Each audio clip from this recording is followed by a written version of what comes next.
Hello दोस्तों, हम लोग आ चुके हैं आज की सुबह की क्लास में, जो कि आप लोगों का डेली होता है। आप लोगों को मालूम होगा कि 6 AM पे, ठीक है। ये डेली क्लास आप लोगों का चलता है SSC MTS के लिए, ठीक है। तो आप लोगों के जितने भी इम्पोर्टेंट प्रश्न होते हैं, ये सुबह की क्लास और शाम के जो है 6 PM पे ये क्लास आप लोगों का होता है, ठीक है। SSC MTS वाले के लिए तो इन क्लासों को जो है आप लोग अच्छे तरीके से डेली ज्वाइन कीजिए, ठीक है। और जो है चैनल पे यदि आप नए आए हैं तो प्लीज़ जो है चैनल को सब्सक्राइब कर लीजिए, क्योंकि SSC MTS के जो है आप लोगों को मालूम होगा कि परीक्षा जो है आप लोगों के स्टार्ट हो चुके हैं और 2 दिन हो चुका है, ठीक है। देखिए 30 सितंबर और जो है 1 अक्टूबर को जो पेपर हुआ है उसके अकॉर्डिंग जो है मैंने ये क्लास जो है प्रोवाइड किया है, ठीक है। जिस जिस टॉपिक से प्रश्नों को पूछा जा रहा है, SSC जिस जिस टॉपिक को प्रश्न पूछ रहा है उस टॉपिक को जो है यहाँ पे इंक्लूड किया गया है। और आप लोगों को यहाँ आपके सामने जो है 7, 8, 9 और जो है उसके बाद 14 जो है नवंबर तक जिनका जिनका भी पेपर होने वाला है उनके लिए ये क्लास रामबाण साबित होगा, ठीक है।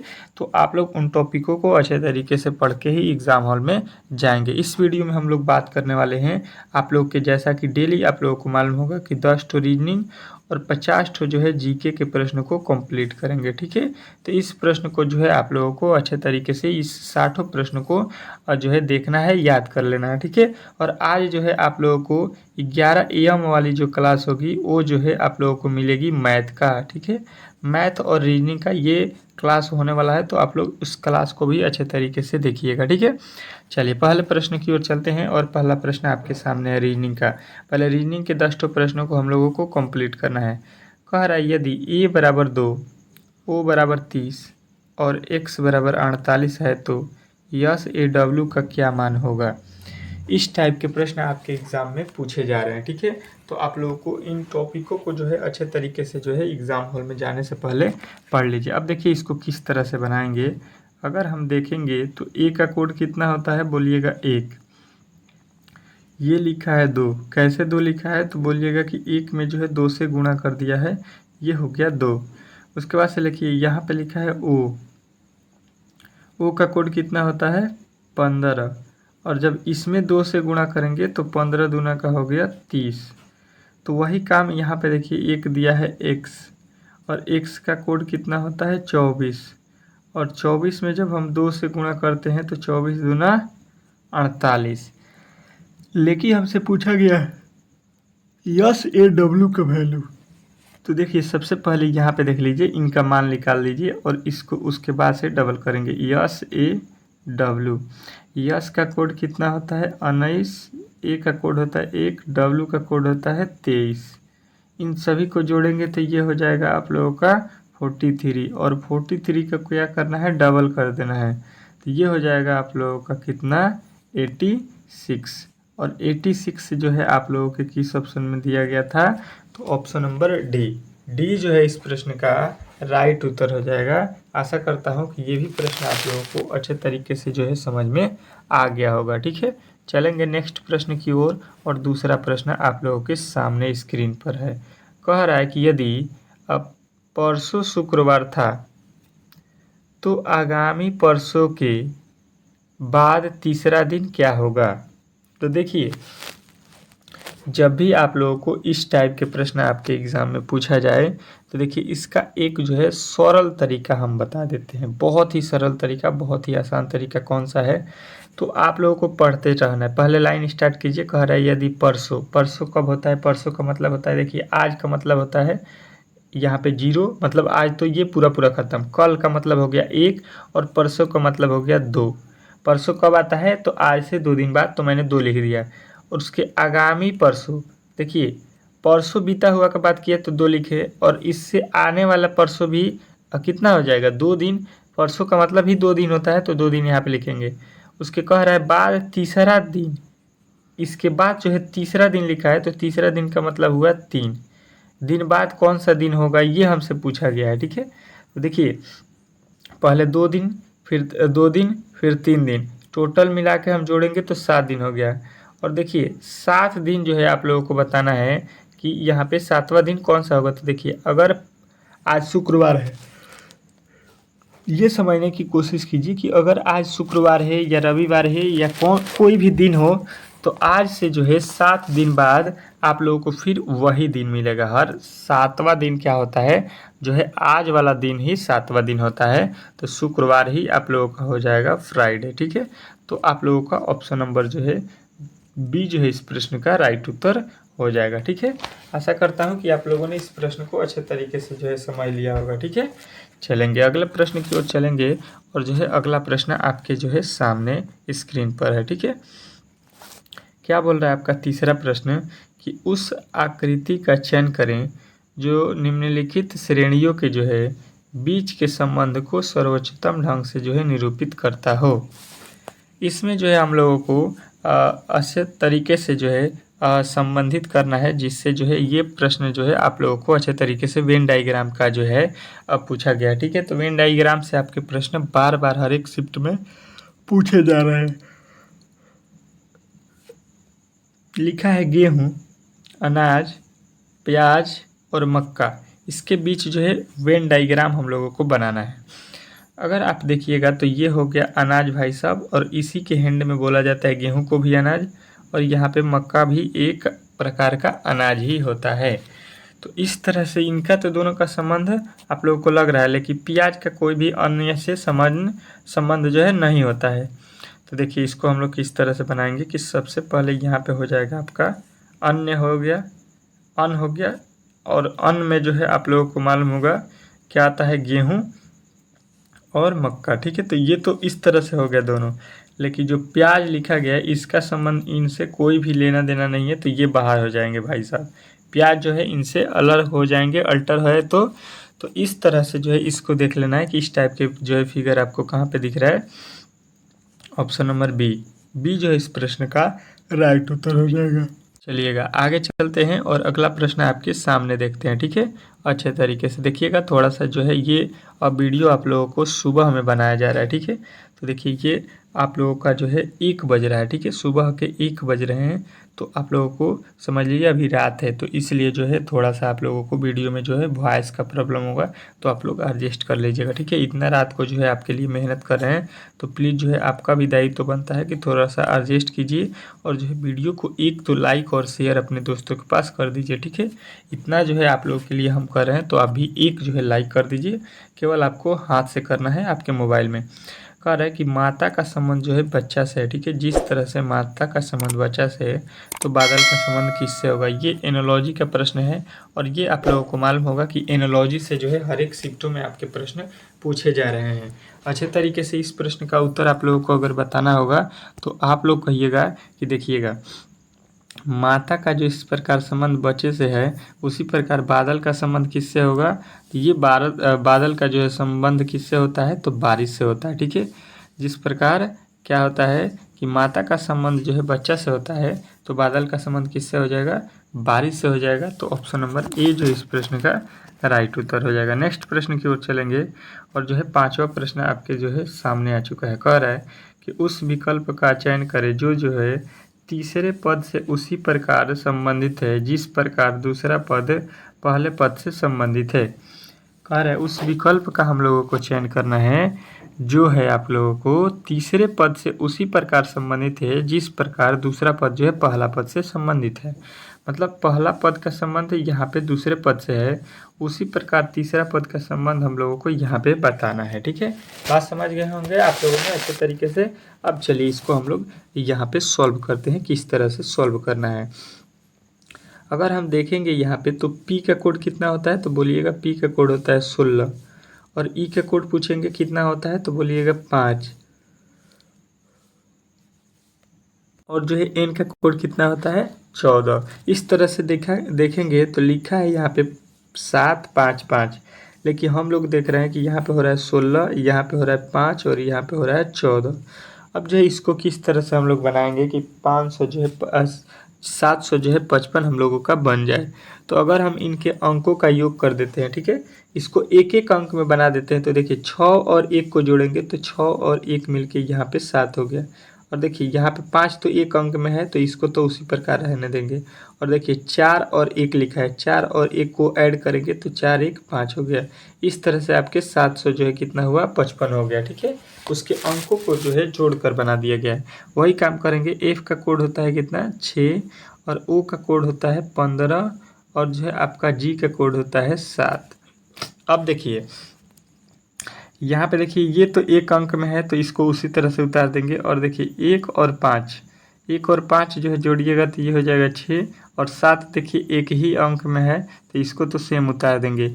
ये हो गया 667। 667 जो है आपके किस ऑप्शन में दिया गया है? ऑप्शन नंबर बी वाले जो है इस प्रश्न का राइट उत्तर जो है हो जाएगा। इसमें किसी तरह के डाउट नहीं होना चाहिए। ठीक है, देखिए यदि आपका पेपर जो है अब अगर 8 और जो है 7 और 9 ये 3 दिनों के अंदर होने वाला है तो आप लोगों को करना क्या है कि जो है इस जो है प्रश्नों को टेस्ट के तौर पे जो है हर एक प्रश्न का उत्तर देना है, क्योंकि इस तरह के प्रश्न आपके एग्ज़ाम में आने वाले हैं। तो आप लोग यहीं पर जो है इन प्रश्नों को सॉल्व कीजिए खुद से और देखिए आप लोगों से बन रहा है कि नहीं।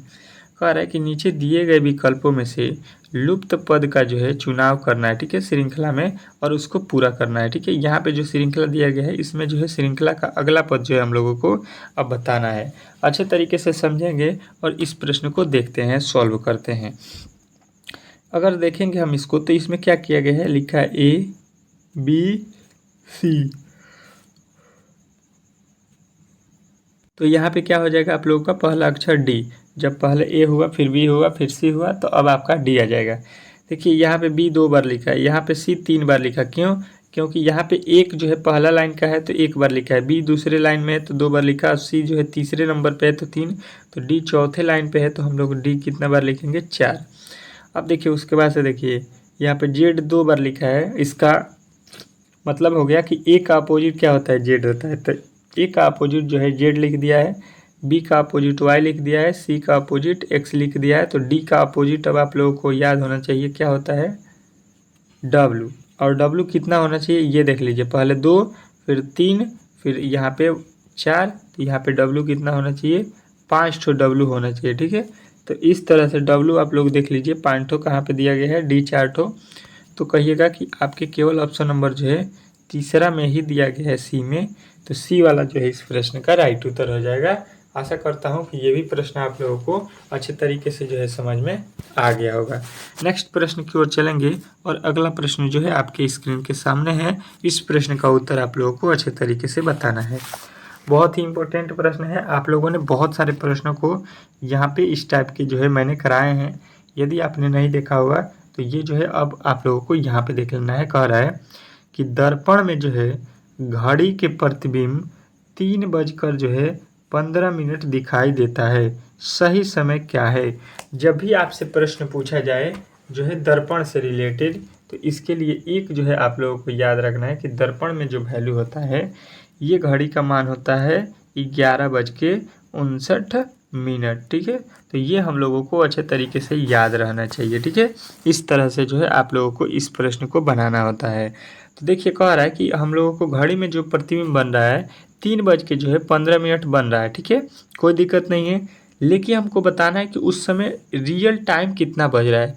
तो घड़ी का प्रतिबिंब जो है आप लोगों के 3 बज के कितना हुआ है? तो 15 मिनट हुआ है। तो इसको जब हम माइनस इसमें से करते हैं, जो भी टाइम हुआ होगा उसको हम क्या करते हैं? माइनस कर लेते हैं 11 जो है 59 से। 11:59 से जो आप लोगों का दर्पण में जो प्रतिबिंब दिखाई देगा तो उसको जो है हम जब माइनस करेंगे तो ये आप लोगों का बन जाएगा कितना? तो देखिए यहाँ पे सॉरी 11:60 से करते हैं, 59 थोड़ी ना होता है, 11:60 से होता है। यहाँ पे थोड़ा सा मिस्टेक हो गया था, आप लोग अच्छे तरीके से देखिएगा। 11:60 से होता है। तो इसको माइनस करेंगे तो 60 में से 15 जाएगा, 45 हो जाएगा, और जो है 11 में से 3 जाएगा, ये हो जाएगा 8। यानी कि हम लोगों का जो है रियल टाइम में जो समय है वो 8:45 है। और जो है हम लोगों को दर्पण में कितना दिखाई दे रहा है? तो दर्पण प्रतिबिंब मतलब घड़ी का जो दर्पण प्रतिबिंब है उसको हम लोग कितना देख रहे हैं? तो ये देख रहे हैं 3:15। तो ऑप्शन नंबर जो है आप लोगों का पहला इस प्रश्न का राइट उत्तर हो जाएगा। नेक्स्ट प्रश्न की ओर चलेंगे और जो है अगला प्रश्न आपके स्क्रीन के सामने कह रहा है कि यदि प्लस का अर्थ जो है गुणा और गुणा का अर्थ जो है भाग और भाग का अर्थ जो है यहाँ पे घटाव और घटाव का अर्थ है प्लस, तो जो है निम्नलिखित अभिव्यक्त का जो है वैल्यू जो है निकालना है। निम्नलिखित का मतलब मान जो है यहाँ पे हम लोगों को निकालना है। अच्छे तरीके से समझने की कोशिश अगर हम करते हैं तो देखिए इस प्रश्न को बनाने के लिए जो ऊपर के टर्म एंड कंडीशन दिए गए हैं इसी के अनुसार बनाना है। तो अब हम लोग सबसे पहले करेंगे क्या, इसमें जो जो टर्म एंड कंडीशन दिया गया है उसको फॉलो करेंगे। प्लस का अर्थ क्या है, तो प्लस का अर्थ लिखा है गुणा, तो यहाँ पे गुणा लिखेंगे, फिर 16 लिखेंगे। गुणा का अर्थ क्या होता है, तो गुणा का अर्थ भाग होता है, तो भाग लिखेंगे 16। और भाग का अर्थ क्या होता है, तो यहाँ पे देखिएगा होता है माइनस, तो यहाँ पे लिखेंगे माइनस का 15। अब इसी को जो है हम लोगों को सॉल्व कर देना है, ठीक है। अब देखिएगा सबसे पहले हम लोग करते क्या है, तो भागा करते हैं, ठीक है। सबसे पहले इसमें जो है इसका कंडीशन होता है बोर्ड मास का कि सबसे पहले भाग कीजिए, भाग के बाद से गुणा कीजिए, गुणा के बाद से जोड़िए, लास्ट में जो है इसको माइनस करना है, ठीक है। तो वही काम करेंगे। देखिए 16 से 16 में भाग दे देंगे, ये आप लोगों का कट के हो गया 1 माइनस, यहाँ पे तो 16 में कम में 16 हो गया, माइनस का हो गया 15 ये। तो देखिए 15 में से 15 जाएगा, आप लोगों का वैल्यू कितना मिला 0। तो यहाँ पे जो है आप लोगों का किस ऑप्शन में दिया गया है, तो डी जो है इस प्रश्न का राइट उत्तर हो जाएगा, ठीक है। आशा करता हूँ कि ये भी प्रश्न आप लोगों को बहुत ही अच्छे तरीके से जो है समझ में आ गया होगा। नेक्स्ट प्रश्न की ओर चलेंगे और अगला प्रश्न आपके स्क्रीन के सामने। इस प्रश्न को सॉल्व करना है, देखते हैं कि कौन कौन मेरे भाई जो है इस प्रश्न का उत्तर कमेंट बॉक्स में छाप देते हैं। कह रहा है कि यदि c बराबर 24, ई बराबर जो है 46, तब जो है एफ ओ एक्स का वैल्यू निकाल कर बताइए। इस टाइप के भी प्रश्न आपके एग्ज़ाम में पूछे जा रहे हैं, तो इसलिए इस टाइप के प्रश्न को आप लोग को ज़्यादा ध्यान देना है। देखिए अगर हम देखेंगे सी लिखा है और सी को बोल रहा है 24 है, ठीक है। उसके बाद से लिखा है ई, इसको लिख रहा है 46, ठीक है। अब ये किस तरह से लिखा है ये आप लोगों को देखना पड़ेगा। देखिए आप अच्छे तरीके से अगर आप समझिएगा तो सी का कोड होता है 3, और 3 का उल्टा कीजिएगा, 3 का अपोजिट, मतलब सी का अपोजिट निकालिएगा तो सी का अपोजिट होता है कौन सा, एक्स। तो यहाँ पे लिखा है आप लोगों का एक्स का वैल्यू। उसी प्रकार ई का हम लोगों को अपोजिट निकाल देना है। तो देखिए ई का अपोजिट जो होगा ये होगा भी, तो यहाँ पे भी हो जाएगा। और y का अपोजिट क्या होता है, b, और फिर इसका हो जाएगा भी। अब इन्हीं को वैल्यू हम लोगों को लिख देना है, उल्टा वाला वैल्यू हम लोगों को लिख के जोड़ देना है। तो v का वैल्यू होता है 22 प्लस b का वैल्यू होता है 2 प्लस यहाँ पे v का वैल्यू होता है 22। यहाँ पे सबको जोड़ेंगे तो क्या आ गया 46, जो कि यहाँ पे लिखा गया, मतलब वैल्यू को जो है उलाट दिया गया है, ठीक है, वो अपोजिट लिखा गया है, ठीक है। तो वही काम हम लोग यहाँ पे भी कर देंगे, वैल्यू का अपोजिट मान निकाल लेते हैं। लिखा है एफ ओ एक्स, एफ का अपोजिट क्या होता है, तो ये होता है आप लोगों का यू। ओ का अपोजिट क्या होता है, तो एल। एक्स का अपोजिट क्या होता है, सी। अब सबका मान बैठाइए, इसका वैल्यू होता है 21, इसका वैल्यू होता है 12, और इसका वैल्यू होता है 3।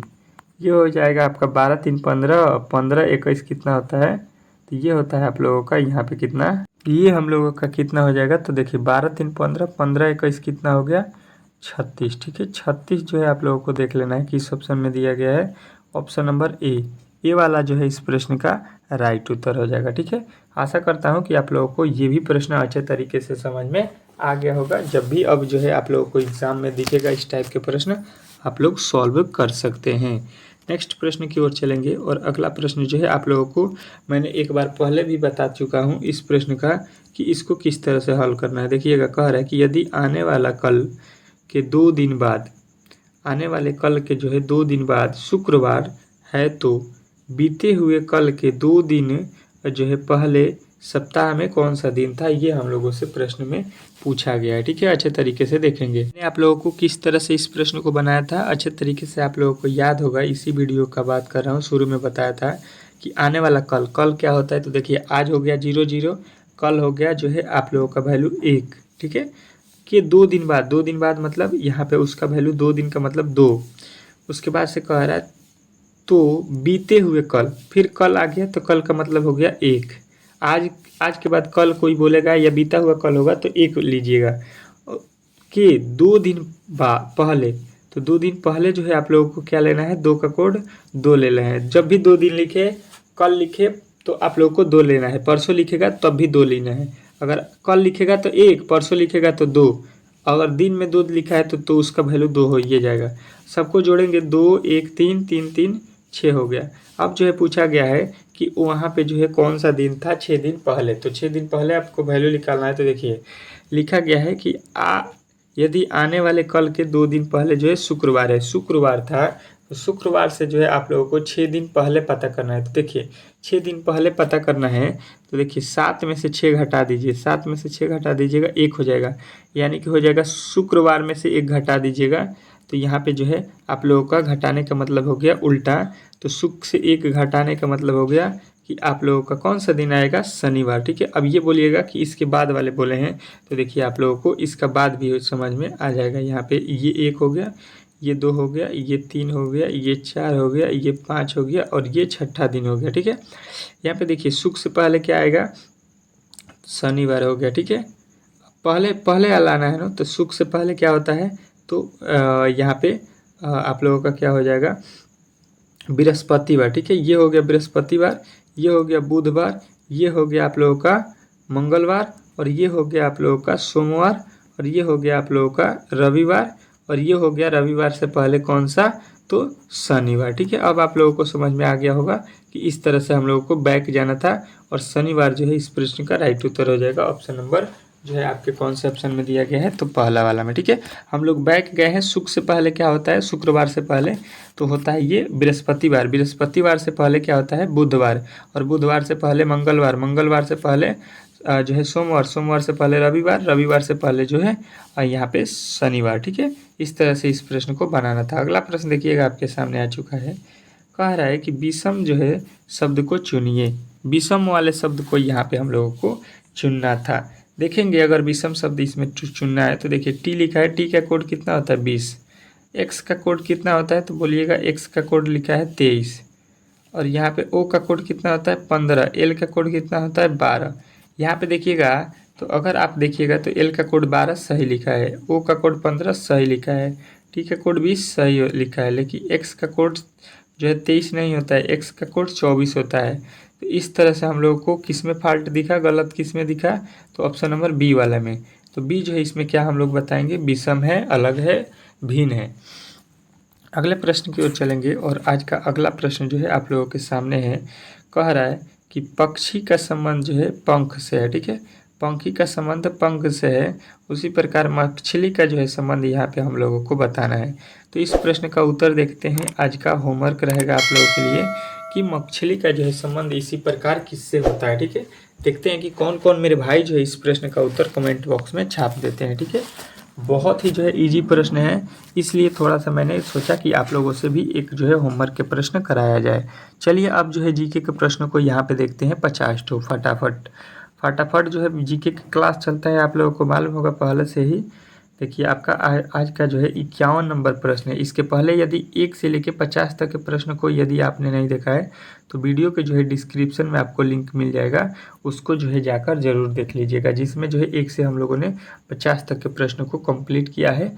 अब जो है 1 से लेके यहाँ पे 51 से लेके यहाँ पे 100 तक के प्रश्न को कंप्लीट करेंगे। ठीक है, ये भी प्रश्न आप लोगों को देख लेना चाहिए, क्योंकि 1 से लेके 50 तक बहुत ही इंपॉर्टेंट है, और जो है यहाँ पे 51 से लेके 100 तक प्रश्न तो बहुत ही इंपॉर्टेंट है। ठीक है, अब देखिए आप लोगों को मैंने पहले भी बताया है कि मेरे पास जो है 1000 जो है क्वेश्चनों का जीके जीएस का प्लस का पीडीएफ बना है, 1000 प्लस क्वेश्चनों का, जिससे जो है डेली आपके प्रश्न जो पूछे जा रहे हैं, इससे 100% लड़ रहा है। पहला जो है 30 अक्टूबर को भी जो 30 सितंबर को जो पेपर हुआ था, और 1 अक्टूबर को इससे जो है काफ़ी ज़्यादा प्रश्न आप लोगों को देखने को मिला था। जो भी एग्ज़ाम दिया था, जो भी पढ़ा था, उसको अच्छे तरीके से मालूम है। तो यदि आप लोग इसको ख़रीदना चाहते हैं, तो मात्र इसका दाम भी आप लोगों को बहुत ही कम रुपया रखा गया है, 25 रुपया।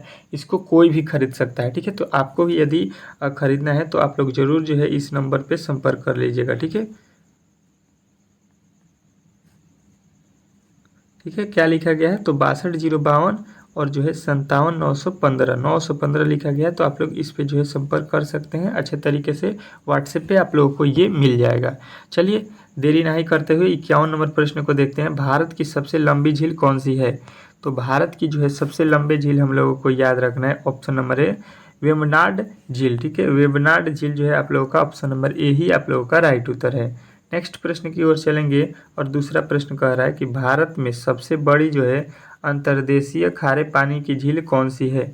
भारत में जो है सबसे बड़ी अंतर्देशीय खारे पानी की झील जो है 52 का राइट उत्तर आप लोगों को याद रखना है कि चिल्का झील है। ठीक है, ऑप्शन नंबर बी जो है इस प्रश्न का राइट उत्तर हो जाएगा। नेक्स्ट प्रश्न की ओर चलेंगे और नेक्स्ट प्रश्न जो है आपके स्क्रीन के सामने आ चुका है। कह रहा है कि उस झील को जो है भारत में एकमात्र जो है फ्लोटिंग आइलैंड्स लेक के रूप में जाना जाता है। किस जो है झील को, तो ये जो है आप लोगों को बताना है कि ये झील है आपके कौन सा, तो कहिएगा आपका ये जो है लोटक झील है। ठीक है, लोटक झील को हम लोग जानते हैं। अगला प्रश्न देखिएगा आपके सामने आ चुका है।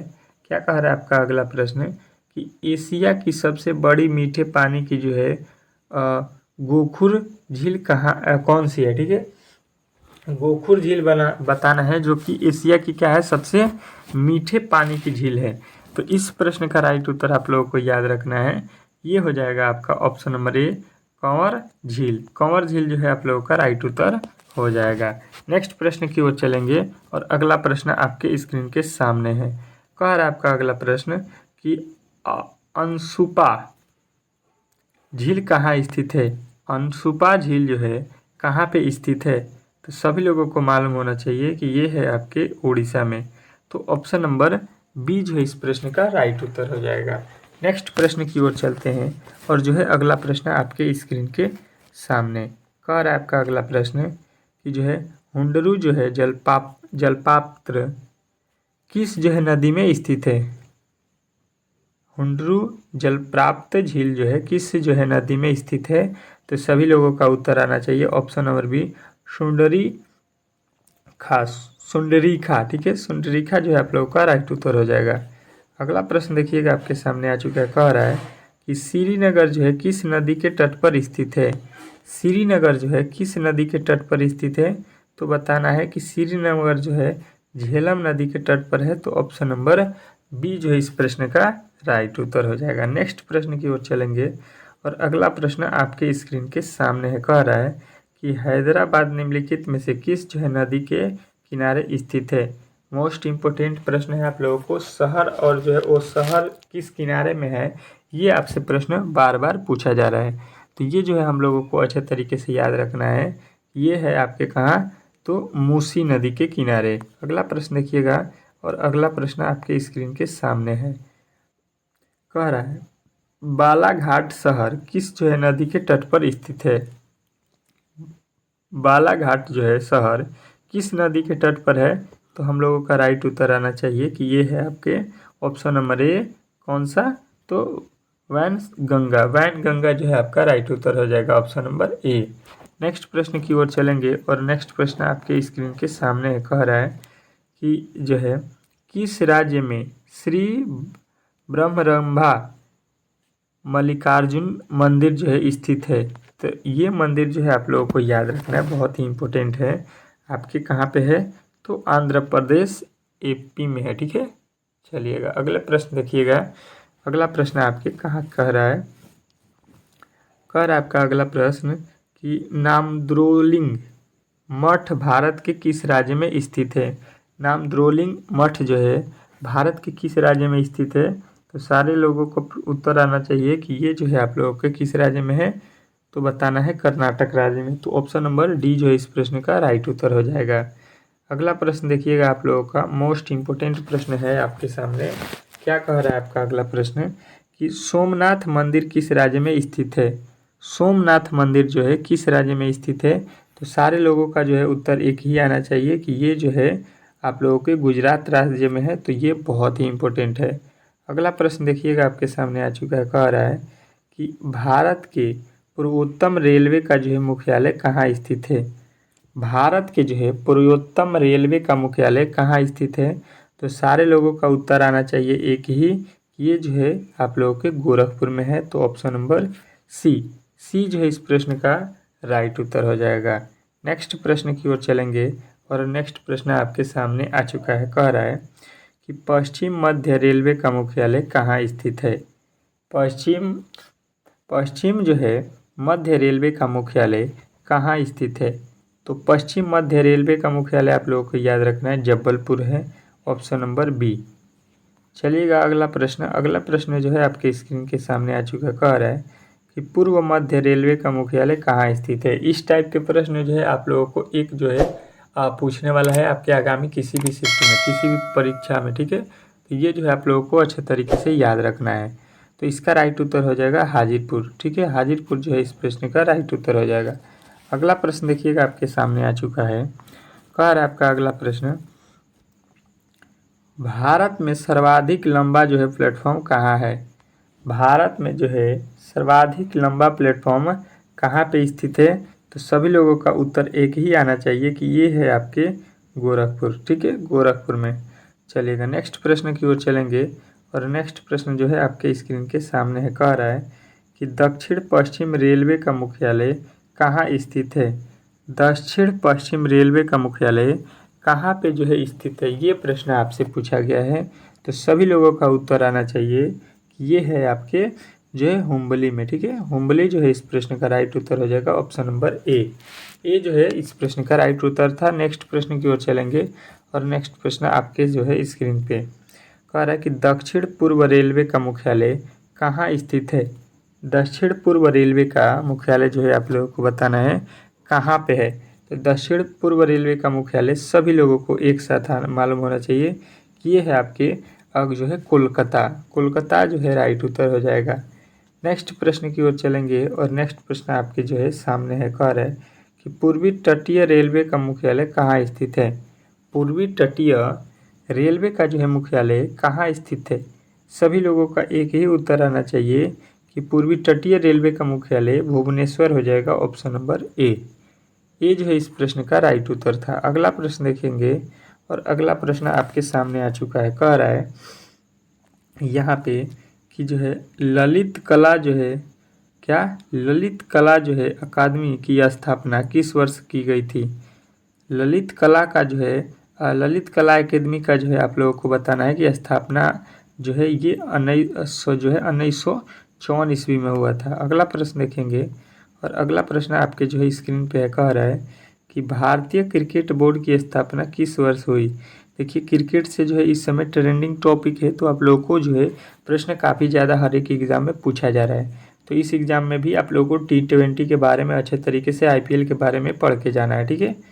चलिएगा अगला प्रश्न जो है आप लोगों के स्क्रीन के सामने है, कह रहा है आपका अगला प्रश्न कि इम्पीरियल बैंक ऑफ इंडिया का जो है स्थापना कब हुआ। इम्पीरियल बैंक ऑफ इंडिया का स्थापना कब हुआ, बहुत ही इंपॉर्टेंट प्रश्न है। तो आप लोगों को याद रखना है कि ये जो है आपके 1931 ईस्वी में हुआ। तो ऑप्शन नंबर बी जो है इस प्रश्न का राइट उत्तर है। अगला प्रश्न देखिएगा, कह रहा है आपका अगला प्रश्न कि अंतर्राष्ट्रीय परमाणु ऊर्जा एजेंसी का जो है मुख्यालय कहाँ स्थित है।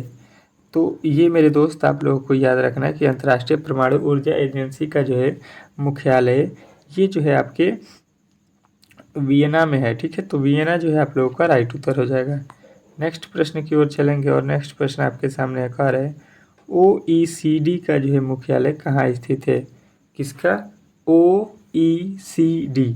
OECD का मुख्यालय कहाँ पे स्थित है। तो सभी लोगों का एक ही उत्तर आना चाहिए, कहाँ पे, option number B Paris France में, ठीक है। पेरिस जो है फ्रांस में इसका मुख्यालय है। अगला प्रश्न देखेंगे। अगला प्रश्न कह रहा है कि IAEA का मुख्यालय कहाँ है। IAEA का जो है मुख्यालय कहाँ है। तो सभी लोगों का उत्तर आना चाहिए कि वियना ऑस्ट्रिया, ठीक है। वियना ऑस्ट्रिया जो है इस प्रश्न का राइट उत्तर हो जाएगा। नेक्स्ट प्रश्न की ओर चलेंगे और नेक्स्ट प्रश्न आपके सामने है, कह रहा है कि जो है सर्बिया का जो है राजधानी क्या है। सर्बिया का जो है राजधानी क्या है, ये प्रश्न पूछा गया है। तो सभी लोगों का उत्तर आना चाहिए कि ये है बेलग्रेड। बेलग्रेड जो है सर्बिया का जो है राजधानी है। अगला प्रश्न देखिएगा और अगला प्रश्न आपके स्क्रीन पे कह रहा है यहाँ पे कि मन्नत किस देश की मुद्रा है। मन्नत किस देश की मुद्रा है, ये जो है आप लोगों को प्रश्न में बताना है। तो सभी लोगों का एक साथ उत्तर आना चाहिए कि मन्नत जो है आप लोगों के ये है आपका ऑप्शन नंबर ए अजरबैजान जो है अजरबैजान की जो है मुद्रा है। अगला प्रश्न देखिएगा और अगला प्रश्न आपके स्क्रीन के सामने है, कह रहा है कि जो है महात्मा गांधी ग्रामीण रोजगार गारंटी अधिनियम का जो है शुभारंभ कब किया गया था। महात्मा गांधी ग्रामीण रोजगार गारंटी अधिनियम की जो है शुरुआत कब की गई थी। तो आप लोगों का सारे लोगों का उत्तर आना चाहिए। ये किया गया था आप लोगों के 2 फरवरी 2006 को, ठीक है, 2 फरवरी 2006 को। अगला प्रश्न जो है आपके स्क्रीन के सामने है, कह रहा है कि जो है केंद्रीय ग्रामीण स्वच्छता जो है कार्यक्रम जो है किस वर्ष शुरू किया गया था। तो ये जो है सारे प्रश्नों का सारे मेरे भाइयों का उत्तर आना चाहिए कि केंद्रीय ग्रामीण स्वच्छता जो है कार्यक्रम किस वर्ष शुरू किया गया था। तो सबको बताना है कि 1986 ईस्वी में, ऑप्शन नंबर बी। अगला प्रश्न जो है आपके सामने आ चुका है और अगला प्रश्न आपके सामने कह रहा है कि जो है जबहार जो है बंदरगाह किस जो है भारत देश में स्थित है। कौन यहाँ पे जबहार जो है बंदरगाह किस जो है देश में स्थित है। तो आप लोगों का उत्तर आना चाहिए ईरान में, ठीक है। ईरान जो है इस प्रश्न का राइट उत्तर हो जाएगा। अगला प्रश्न देखिएगा, कह रहा है आपका अगला प्रश्न कि पूर्वी तट का जो है सबसे पुराना कृत्रिम जो है बंदरगाह कौन सा है। पूर्वी तट का जो है सबसे पुराना कृत्रिम बंदरगाह कौन सा है। तो सारे लोगों का उत्तर आना चाहिए कि यह जो है चेन्नई बंदरगाह, ठीक है।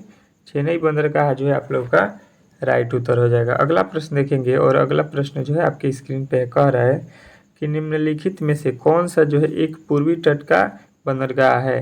निम्नलिखित में से कौन सा एक जो है पूर्वी तट का बंदरगाह है। तो आप लोगों को बताना है हल्दिया। हल्दिया जो है एक पूर्वी तट का बंदरगाह है। अगला प्रश्न देखिएगा आपके सामने आ चुका है, कह रहा है कि जो है सिलवासा जो है किसकी राजधानी है। तो सिलवासा जो है आप लोगों को अच्छे तरीके से याद रखना है, ये दोनों की है, मतलब किसकी किसकी है। तो दमन एवं दीव और दादर और जो है नगर हवेली का, ठीक है। चलिएगा नेक्स्ट प्रश्न की ओर चलेंगे और कह रहा है अगला प्रश्न कि रामेश्वरम जो है शहर किस जो है शहर में राज्य में स्थित है। रामेश्वरम शहर जो है किस राज्य में स्थित है। तो आप लोगों को अच्छे तरीके से याद रखना है कि ये है तमिलनाडु में। अगला प्रश्न देखिएगा आपके सामने आ चुका है, कह रहा है कि जो है भारतीय महासागर में सबसे छोटी द्वीप कौन सी है। भारतीय महासागर में जो है सबसे छोटी महाद्वीप कौन सी है। तो सभी लोगों को जो है याद रखना है कि ये है आपका मालदीव। ऑप्शन नंबर बी जो है इस प्रश्न का राइट उत्तर हो जाएगा। नेक्स्ट प्रश्न की ओर चलेंगे और नेक्स्ट प्रश्न आपके सामने है, कह रहा है यहाँ पे आपका अगला प्रश्न थोड़ा सा देखिएगा। यहाँ पे कह रहा है कि निम्नलिखित में से कौन सा जो है एक पश्चिमी तट पर स्थित द्वीप है। पश्चिमी तट पर जो है स्थित द्वीप कौन सा है। तो आप लोगों को बताना है एलिफेंटा। एलिफेंटा जो है आप लोगों का राइट उत्तर हो जाएगा। अगला प्रश्न देखिएगा और अगला प्रश्न आपके सामने कह रहा है कि निम्नलिखित में से किस द्वीप पर जो है भारत का एकमात्र सक्रिय ज्वालामुखी स्थित है। तो भारत का जो है सक्रिय ज्वालामुखी आप लोगों को बताना है कि बैरन द्वीप में स्थित है। तो ऑप्शन नंबर बी। चलिएगा अगले प्रश्न की ओर चलेंगे और अगला प्रश्न जो है आपके स्क्रीन के सामने कह रहा है कि निम्नलिखित में से कौन सा जो है मेघालय के पठार का जो है भाग नहीं है। निम्नलिखित में से कौन जो है मेघालय के पठार का भाग नहीं है। तो सभी लोगों का उत्तर होना चाहिए कि पलामाऊ जो है पहाड़ियाँ, पलामा माऊ जो है पहाड़ियाँ, ठीक है। अगला प्रश्न देखिएगा, कह रहा है कि निम्नलिखित में से कौन से जो है युग में पहाड़ी देरों के जो है संदर्भ में सही है। तो ये जो है आप लोगों को याद रखना है कि ये है आपके ऑप्शन नंबर बी लिपलेख जो है उत्तराखंड। अगला प्रश्न जो है आपके सामने आ चुका है, कह रहा है कि जो है अंगामी जो है जनजाति कहाँ स्थित है। जो है अंगामी जनजाति कहाँ पे स्थित है। तो सभी लोगों का उत्तर आना चाहिए। ये जो है आप लोगों का कहाँ पे है, नागालैंड, ठीक है। तो नागालैंड जो है आप लोग के राइट उत्तर ऑप्शन नंबर बी में दिया गया है। अगला प्रश्न देखिएगा आपके सामने आ चुका है, कह रहा है कि भारत के जो है अभ्रक का जो है सबसे बड़ा उत्पादन राज्य कौन सा है। भारत में अभ्रक का जो है सबसे बड़ा उत्पादन वाला राज्य कौन सा है। तो सभी लोगों का उत्तर आना चाहिए कि ये जो राज्य है आपका आंध्र प्रदेश है, ठीक है। ऑप्शन नंबर ए जो है इस प्रश्न का राइट उत्तर हो जाएगा। अगला प्रश्न देखिएगा, कह रहा है कि वर्ष जो है 1965 में उनकी पुस्तक जीतने वाला जो है पहला व्यक्ति कौन था? तो 1965 में जानकी पुस्तक जीतने वाला व्यक्ति कौन था? तो सभी लोगों का उत्तर आना चाहिए कि शंकर कुरूप जो है आपके राइट उत्तर हो जाएंगे। अगला प्रश्न देखिएगा, कह रहा है कि ओलंपिक रिंग पहली बार जो है सार्वजनिक रूप से कब जो है प्रस्तुत किया गया था? ये जो है सार्वजनिक रूप से आप लोगों को बताना है कि 1913 में जो है इसको प्रस्तुत किया गया था। जो ओलंपिक का जो है लोगो है उसका बात किया जा रहा है। अगला प्रश्न कह रहा है, पहला भारतीय जो है वाणिज्य बैंक किस राज्य में स्थापित किया गया था? पहला जो है भारतीय वाणिज्य बैंक किस राज्य में स्थापित किया गया था? तो सभी लोगों का उत्तर आना चाहिए किस वर्ष स्थापित किया गया था? तो 1911 में। ठीक है, नेक्स्ट प्रश्न की ओर चलेंगे और नेक्स्ट प्रश्न जो है आपके सामने है, कह रहा है कि विश्व जो है विरासत स्थल पशुत नित्थान जो है मंदिर कहाँ स्थित है? तो ये मंदिर जो है आप लोगों को बताना है कि काठमांडू में स्थित है। अगला प्रश्न देखिएगा और अगला प्रश्न आपके सामने है, कह रहा है यूनेस्को के जो है अनुसार एलोरा की जो है गुफाओं में कुल कितनी जो है गुफाएं हैं? तो ये जो है यूनेस्को के अनुसार जो है आप लोगों को बताना है कि एलोरा की गुफाएं में 34 जो है गुफाएं और है। अगला प्रश्न देखिएगा आपके सामने आ चुका, कह रहा है कि निक्सन गोल्ड कप किस खेल से संबंधित है? निक्सन गोल्ड कप जो है किस खेल से संबंधित है?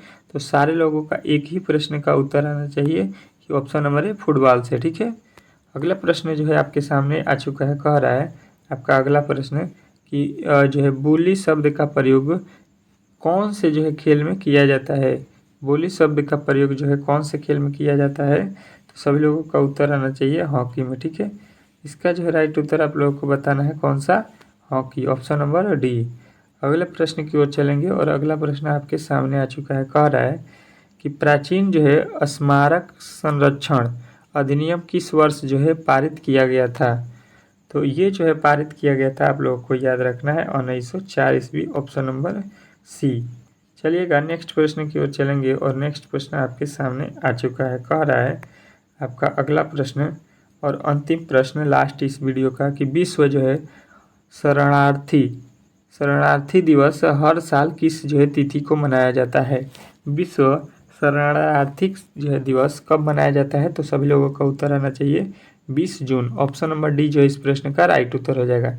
ठीक है, तो आज हम लोगों ने देखिए 12 ठो जो है रीजनिंग के प्रश्न प्लस जो है 50 ठो जीके का प्रश्न कंप्लीट कर लिए हैं, यानी टोटल जो है प्रश्नों की संख्या 62 जो है हम लोगों ने कंप्लीट कर लिया है। ठीक है, देखिए अगर आज का वीडियो अगर आप लोगों को अच्छा लगा हो तो प्लीज़ मेरे दोस्त इस वीडियो को लाइक कर दीजिए और चैनल पर नए आए हैं तो चैनल को जो है सब्सक्राइब कर दीजिए। ठीक है, मिलते हैं नेक्स्ट वीडियो में, तब तक के लिए धन्यवाद।